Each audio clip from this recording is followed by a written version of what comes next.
बिस्मिल्लाहिर्रहमानिर्रहीम। अस्सलाम वालेकुम स्टूडेंट्स। आज हमने उर्दू क़वाइद इंशा के हवाले से जो काम करना है उसमें है हमारी कहानी।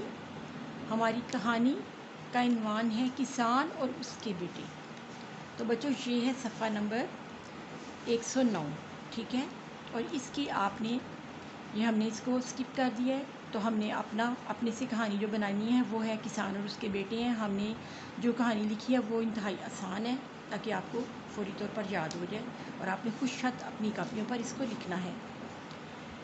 इसमें मैं शुरू करती हूँ। एक दफ़ा का जिक्र है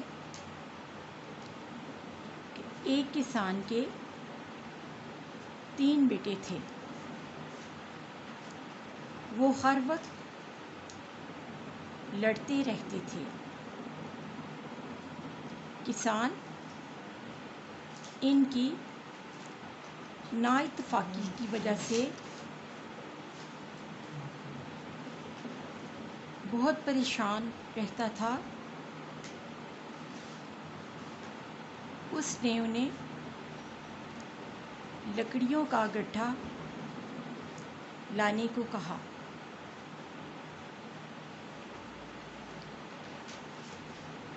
जब वो लकड़ियों का गट्ठा ले आए तो उसने सबको बुलाकर कहा, यानी कि किसान ने अपने बेटों को बुलाया और उन्हें एक लकड़ियों का गट्ठा लाने को कहा। और जब वो लकड़ियों का गट्ठा ले आए तो उसने सबको अपने पास बुला लिया और कहा कि इस गट्ठे को बारी बारी तोड़ें। सब ने कोशिश की मगर कोई भी उसे तोड़ ना सका। फिर किसान ने लकड़ियों का गट्ठा खोल दिया और एक एक लकड़ी उन्हें तोड़ने को कहा। बेटों ने लकड़ियाँ बहुत आसानी से तोड़ दी। फिर किसान ने कहा, अगर तुम गट्ठे की तरह इकट्ठे रहोगे